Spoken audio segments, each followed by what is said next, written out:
Everyone is talking about the new best builds in the Crystal League arena. There are a lot of them for melee DPSs, range DPSs, and healers. I haven't really heard anyone talking about the best tank builds, sadly.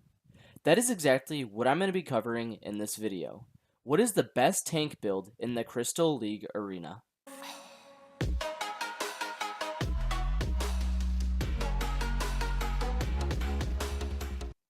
The new Into the Fray update introduced the new Crystal League arena.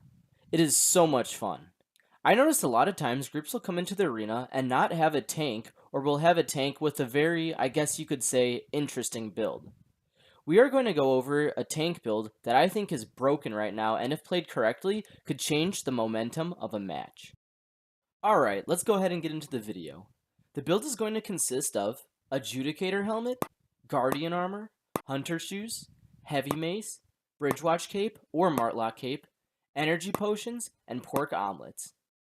For the Heavy Mace, you're going to want to run the Sacred Ground ability, which silences and slows all enemies in the AoE by 20%. The Snare Charge is going to be the second ability, which roots players for a short duration of time. Finally, the E ability silences and purges all buffs from any enemies that are in the AoE. This includes the abilities for the Hellion Jacket, Stalker Jacket, any nature healing stacks, and etc. For the passive, you're going to want to use Energetic, which regains mana. So why use a specific set of abilities? The Q is going to be used for silencing enemies attacking your healer, silencing the enemy healer, and stopping another enemy tank or staff user that is focusing your healer, allowing them to heal without being interrupted. The W is self-explanatory. You can catch fleeing enemies, separate enemies that stay back when their team falls back, stun enemies that are awkwardly stacked, and allow your team to fall back by stunning enemies when they engage. The Mace's E ability is so incredibly useful. There's an infinite amount of scenarios that I can list on how it can be helpful. Some include purging a lurker's Hellion Jacket that they planned on using to survive a 1vx, purging multiple Hellion Jackets, Stalker Jackets, Cleric Robes, anything you can think of. You can even purge the Judicator Armor ability and nature healing stacks and buffs. The list goes on. Real quick, if you guys are enjoying the video, go ahead and subscribe for more Albion Online content. The Judicator's helmet ability is going to be Electrical Discharge, which stuns all enemies that it touches for a period of time. This ability is going to be and can be used as a defensive and offensive. The passive that you should be using is going to depend on how the enemy team is playing. I usually start off with the toughness passive for the pure reason if the enemy team for some reason targets you, you're going to want the extra defense. If the enemies are targeting your healer, which is more than likely what's going to happen, you should be using the authority passive. This is going to be the same for the armor, but the reason for this is very important because if the DPS isn't going to bother attacking you, which is more than likely going to be the case, the extra CC is going to be very beneficial for your team. For the Guardian armor, you're going to want to use the ability Enfeeble Aura. This is going to create an aura that decreases all damage of the enemies inside of it by 60%. That is insane. If you have an enemy that is able to deal 1000 damage with their E, and you happen to catch them in the Enfeeble Aura, the damage is going to be reduced to around 600. That is a huge chunk of health that can be life-saving for you and your teammates. The ability also slows enemies, which is really helpful especially in the situation where a healer is getting targeted by melee DPSs. The passive is going to depend on the situation, just like with the Adjudicator helmet. If you're forgetful and don't feel like changing your passives during the game, you could just do the helmet on CC and the Guardian armor on defense, or vice versa. I definitely recommend getting used to changing passives in between battles because it's a good habit to have and can actually help out a lot during a fight. You could also use the Judicator armor instead of the Guardian armor, but I definitely recommend using the Guardian armor because if used correctly, you can negate insane amounts of damage. If you have a nature healer, using the Judicator armor can be very helpful, as the armor ability increases healing for all teammates that stand in the AoE and get the buff.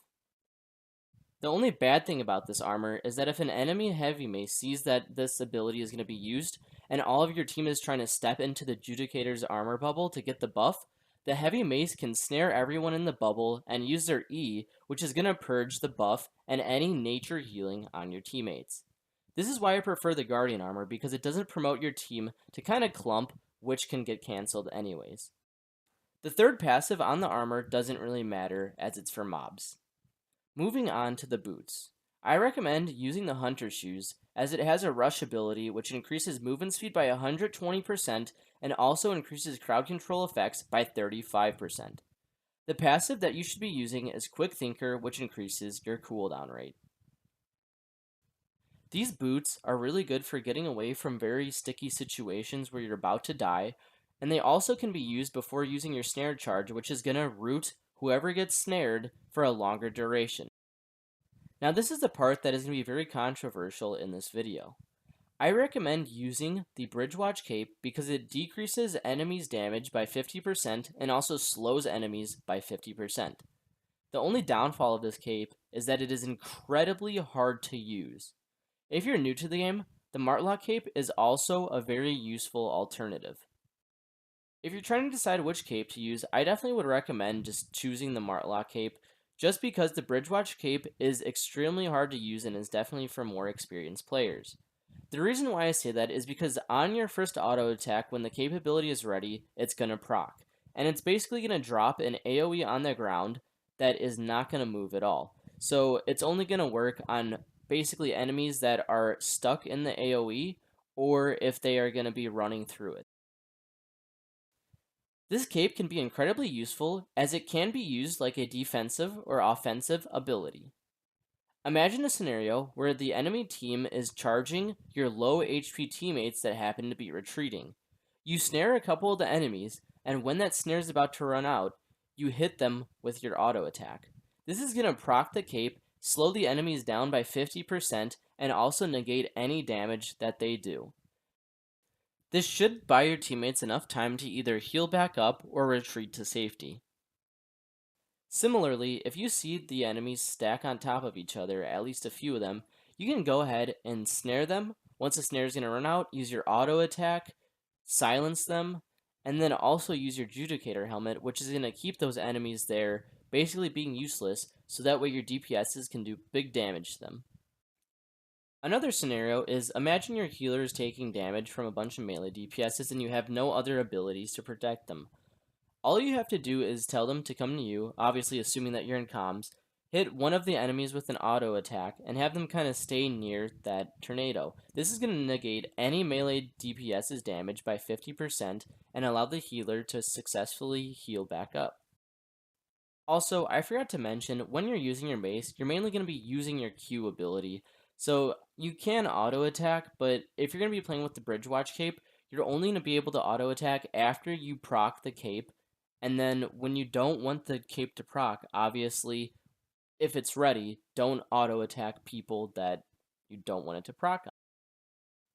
For the consumables, you're going to want to bring energy potions. Now, yes, resistant potions are very useful, but you're going to be using energy like crazy because you're going to be using your Q, your W, and E a lot. And it's very important that you bring these energy potions because, yes, the mace auto attack is going to be regenerating some energy, but if you're using the Bridgewatch cape, you're not going to be able to use it at all times. Keep in mind, you probably won't be getting targeted as much as the tank, just because if there's a squishy healer and squishy DPS, why would all the DPSs start attacking the person who has the most health? And obviously, if they all are just focusing that person, the healer only needs to heal the one tank for the most part. So most of the time, the healer is going to be the one getting focused. So you're not going to really have any situations that you're going to need the resistance spots. Unless, of course, like half of your team is dead and like you're one of the only people to get focused. For the food, you're going to want to use pork omelets, which is pretty self-explanatory because you're going to be wanting to use your Q, W, and E as much as possible, and with an increased cooldown rate, that's obviously going to happen a lot more than if you were to bring any other food. So how should this build be played?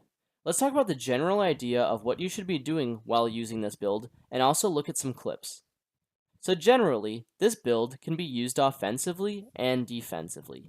The main use for it, though, is silencing enemies, mainly the enemy healer, defending your healers and teammates, and purging enemy buffs. In this situation, you can see it's me, my healer, and 1 DPS, and the enemies have 3 DPSs and their healer. My healer and DPS get targeted, so I immediately snare and silence the enemies targeting them so my teammates can get away. I see they're going to attack again, so I immediately purge them so they can't do big damage to my healer. Go interrupt the guy that is taking the tower, and then use my Enfeeble Aura and Qs to protect my healer as he's getting low, so the damage is decreased, and then I snare once again to prevent these guys from being able to kill my healer immediately and even end up purging the Hellion Jacket that they use. And obviously, you see the guy who used the Hellion Jacket was going to use that to survive, and getting purged got him killed. In this next scenario, you can see it's a 4v4. It's pretty even. The enemy healer does start to get a little bit low, but they manage to heal themselves back up. They use their defensive. I immediately snare and purge their defensive as well as silence them, so they are basically dead by the time they're able to use their first Q. Huge props to my teammates because they were able to read that situation so well and do so much damage that the healer could only get off 1 Q by the time that they died. And you'll find yourself in a lot of situations like this, and that's why this tank build is so powerful. In this scenario, you can see my healer is about to die. He rightfully uses his cleric robes and basically saves himself, but I come over and purge, which wasn't too useful, but then I use the Enfeeble Aura as well as Q the enemies, which slows them down a significant amount and also prevents them from being able to attack my healer. So as you can see, he was able to heal up to like almost full health by the time that they start engaging on him again. For this final scenario, you can see that two enemies both use a Hellion Jacket, which I immediately use my E to purge both of them. And then we start to get pushed and we start to back off, so I use my Enfeeble Aura to slow and reduce the damage that the enemies are doing, and as you can see, I kind of hung back with them.